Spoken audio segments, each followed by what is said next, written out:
মেয়ে হয়ে জন্ম নেওয়া সহজ, কিন্তু মেয়ে হয়ে বেঁচে থাকা কঠিন, অনেক কষ্টের বলতে পারেন। হাসতে গেলেও ভাবতে লাগে, কাঁদতে গেলেও ভাবতে লাগে। বিয়ের পরে মেয়েদের জীবনে যেন একটা বিশাল বদল হয়ে যায়। হ্যালো এভরিওয়ান, আমি পিয়ালি আর আমার নতুন একটি ব্লগে আপনাদের সবাইকে ওয়েলকাম। কেমন আছেন আপনারা সবাই? আমি কিন্তু ভালো আছি, আশা করছি আপনারাও সবাই ভালো আছেন। আজকে সকাল থেকে ব্লগটা আমি শুরু করতে পারিনি। কি জানেন তো, সবসময় তো মনের অবস্থা একরকম থাকে না, সবসময় মনটা ভালো না থাকলে ব্লগ কিন্তু করা যায় না। তাই ভাবলাম বিকাল থেকে ব্লগটা শুরু করি। ঘড়িতে এখন সন্ধ্যা 6টা মতন বাজে, কিন্তু দেখুন আমাদের এখানে কিন্তু এখনও সন্ধ্যা লাগেনি, এখনও বিকালই বলতে পারেন। একটা কথা কি জানেন তো, আমি না ছোট থেকে ভীষণ হাসতে ভালোবাসতাম, মানে যে কোনো কথায় আমার এত হাসি পেত।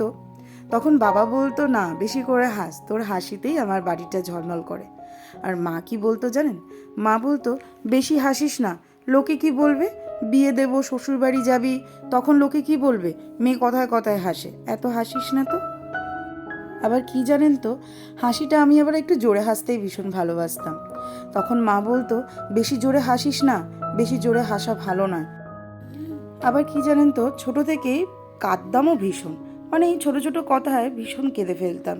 মা তখন আমাকে বলতো, বেশি কাঁদিস না, বেশি কান্নাকাটি করা ভালো না। এমনকি এখন কিন্তু আমি আমার মেয়েকেও বলি যে বেশি কান্নাকাটি করিস না, মেয়েদের ভাগ্য খারাপ হয়ে যায়।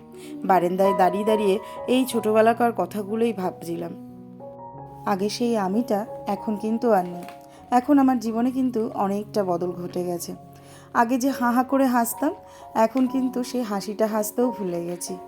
আবার আগের মতো কাঁদতেও পারি না।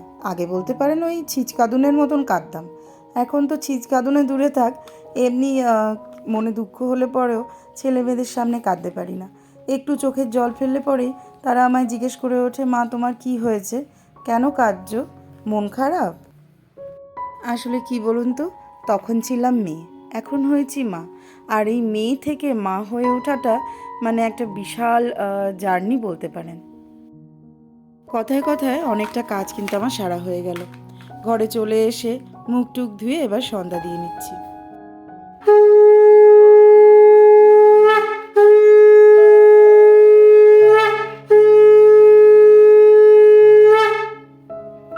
আজ সকাল থেকেই না মনটা ভীষণ খারাপ, তাও বিকালে বলতে পারেন একটু মনটা ভালো হয়েছে।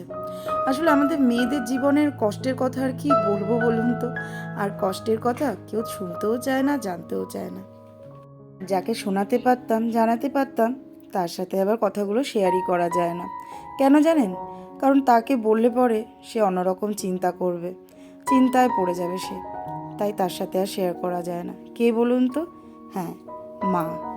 মার সাথে কিন্তু সমস্ত কথাটাই শেয়ার করা যায়, কিন্তু বিয়ের পরে অনেক কিছুই শেয়ার করা যায় না। এক সময় বাবা মা ছিল আমার প্রিয় বন্ধু, সমস্ত কথাই বলতাম। আর এখন ভালো ছাড়া খারাপটা বলি না। তার উপরে মায়ের কাছে যাওয়ার জন্য যেন মনটা আমার ছটপট করছে। আসলে একটা বছর হয়ে গেছে তো বাবা মার কাছে যাইনি, তাই মনটাও খারাপ লাগছে। আর মনে হচ্ছে কবে যাব মার কাছে, কবে গিয়ে মার হাতের রান্না খাবো, কবে গিয়ে মাকে বলবো, মা এখন আমি একটু রেস্ট নিই, আর আমি এখন কাজ করছি না। তবে আর বেশি দিন নেই জানেন, মায়ের কাছে খুব শিগগিরই যাব। আর একটা মাস বলতে পারেন বাকি রয়েছে, 1 মাস পরে আমি বাড়ি যাব। কথা বলতে বলতে আমার বাসন গোটানোও কিন্তু হয়ে যাচ্ছে। শান্তি দুপুরবেলায় এসে বাসনগুলো সব মেজে রেখে দিয়ে যায়। সারাদিনের বাসন ও দুপুরে এসে মেজে রেখে এই স্ল্যাবের মধ্যে উঠিয়ে রেখে দিয়ে যায়। সেগুলো যদি আমি এবার গুছিয়ে না রাখি তাহলে তো আমার এই জায়গাটা খালি হয় না, আর কালকে সকালের জন্য ফেলে রাখলে তাহলে তো আরও দেরি হয়ে যায় কাজে। আর রান্নাঘরটা একটু সুন্দর করে গোছানো থাকলে, মানে রান্নাঘরে বাসনপত্রগুলো যদি একটু গোছানো থাকে সুন্দর করে, তাহলে না আমার কাজ করতেও ভালো লাগে আর রান্না করতেও বেশ ভালো লাগে। তবে এই কাজটা আমার সকালে করলেও হতো, কেন বলুন তো? রাতে তো আমি রান্না করি না, আমি সকালে একেবারে দুপুরে আর রাতের জন্য রান্না করে রাখি। আসলে কি বলুন তো, সকালবেলা এই বাসনগুলো গোছাতে গেলে না আমার কাজের অনেকটা দেরি হয়ে যায়। সকালে তো খুব তাড়াহুড়ো থাকে, তাই সকালবেলায় বাসন গোছানোটা আমি অ্যাভয়েড করি।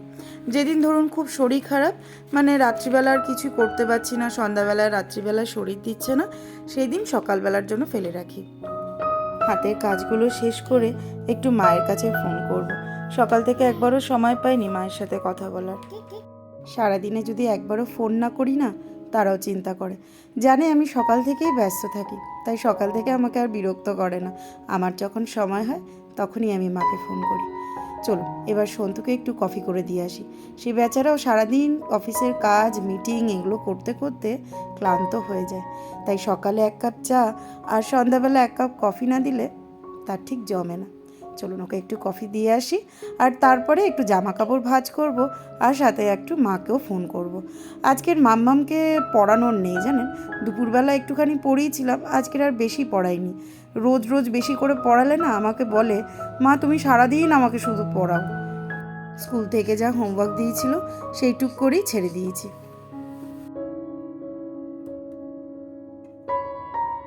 কফি দিয়ে এসে বসে পড়েছি জামা কাপড় ভাঁজ করতে। কত জামা কাপড় দেখেছেন, এক ডাল। আসলে দুদিন ধরে আমি জামা কাপড় ভাঁজই করছিলাম না। দুদিন ধরে শরীরটাও ভালো লাগছিল না, আর ওই অল্প অল্প জামা কাপড় থাকলে তখন মনে হয় থাক, আজকের আর ভাঁজ করবো না, কালকে করে নেবো। আর এই কাল কাল করতে করতে দেখুন কত জামা কাপড় জমেছে। তার উপরে আজকের আবার ওয়াশিং মেশিনে কাচা হয়েছিল জামা কাপড়, সেই জামা কাপড়ও পড়েছে। মাকে ফোন করলাম, মা আবার ফোনটা তুললো না। নিশ্চয়ই কোনো কাজে ব্যস্ত আছে, ফোনটা দেখলেই নিশ্চয়ই আমাকে কল ব্যাক করবে। এতক্ষণ ধরে বলে চলেছি আমার মন খারাপ, মন খারাপ। আপনারা হয়তো ভাবছেন আমার কি নিয়ে মন খারাপ। আসলে মনটা খারাপ না নিজেকে নিয়ে। অনেক দিন ধরেই ভেবে চলেছি যে এখন যেহেতু ছেলে মেয়ে দুটো একটু বড় হয়েছে, তাই নিজের জন্য কিছু করতে পারবো, কিন্তু তবুও বাড়ির থেকে বেরিয়ে কিছু করতে পারবো না। যা করতে হবে আমাকে ঘরে বসে, যার জন্যে ইউটিউবের এই চ্যানেল খোলা। কিন্তু এখন যা বুঝতে পারছি, ইউটিউবে দাঁড়াতে গেলে আমার অনেকটা সময় লাগবে, তাই ভেবে পাচ্ছি না কি করব। আগে যখন চাকরি করতাম, মানে বিয়ের আগে, তখন ভাবতাম এই রোজ রোজ অফিস যাও কি ঝামেলা, ও থেকে বাড়িতে একটু শুয়ে বসে থাকলে কত ভালো হতো না। আর এখন যখন আমি বাড়িতে বসে রয়েছি, এখন আমার মনে হয় চাকরির জীবনটাই বেশি ভালো ছিল। রোজ সময় করে ঠিক অফিস চলে যেতাম, সেই জীবনটাই আমার মনে হয় বেশি ভালো। ইউটিউব আর চাকরির মধ্যে জানেন তো একটা লম্বা পার্থক্য রয়েছে। ইউটিউবে আমি প্রায় বলতে পারেন সারাদিনই কাজ করি। কি করে জানেন, এই এখন একটু শ্যুট করছি, আবার একটু করে এডিট করি, আবার একটু শ্যুট করি, আবার একটু এডিট করি, মানে সারাটা দিনই আমার চলে যায়। আবার মাঝে মাঝে ঘরের সংসারের একটু কাজকর্ম করি, আবার ছেলে মেয়েদের দেখি, মানে সব মিলিয়ে চলতে থাকে। আর চাকরির ক্ষেত্রে আপনার তো টাইম বাঁধাই রয়েছে, ওই টাইমটুকুতে আপনাকে শুধু অফিসের কাজই করতে লাগবে। নতুন চ্যানেল খুলেছি ইউটিউবে, আর আমার মুখটা চেনাও নয়, মানে না আমি খুব বেশি টিকটক করতাম, আর না আমি খুব বেশি রিল করি, কোনোটাই নয়। রিল ইদানিং করছি এই ইউটিউব আর ফেসবুকের জন্য। রিল আর শর্টসের থেকে আমার ভিডিও ব্লগ করতেই বেশি ভালো লাগে। আপনারা এই নতুন চ্যানেলটাকে সাপোর্ট করবেন, এটা আমি ভাবিনি আর ভাবিও না। তবে হ্যাঁ, তবুও যদি মনে করেন এই ছোটো বোনটাকে একটু সাহায্য করবেন, তাহলে বলবো চ্যানেলটাকে সাবস্ক্রাইব করে আমার পাশে থাকবেন। আর যদি ভিডিওটা ভালো লেগে থাকে তাহলে অবশ্যই একটা লাইক করবেন। জামা কাপড় ভাঁজ করে অনেকটা সময় কিন্তু পেরিয়ে গেছে। মাঝখানে আমি মার সাথে কথা বললাম, আর তারপরে জানেন তো একটু চোখটাও লেগে গেছিলো। তারপরে বসে পড়েছি ছেলে মেয়েকে খাওয়াতে।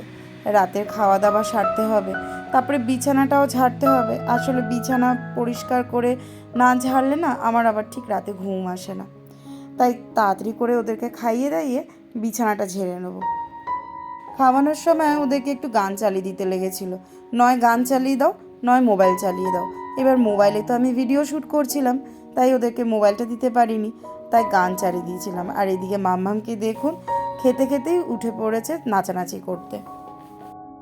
পাপান তো এখনও ছোট, তাই পাপানের এখন সেই ঝামেলাটা নেই যে গান চালিয়ে দাও, মোবাইল চালিয়ে দাও।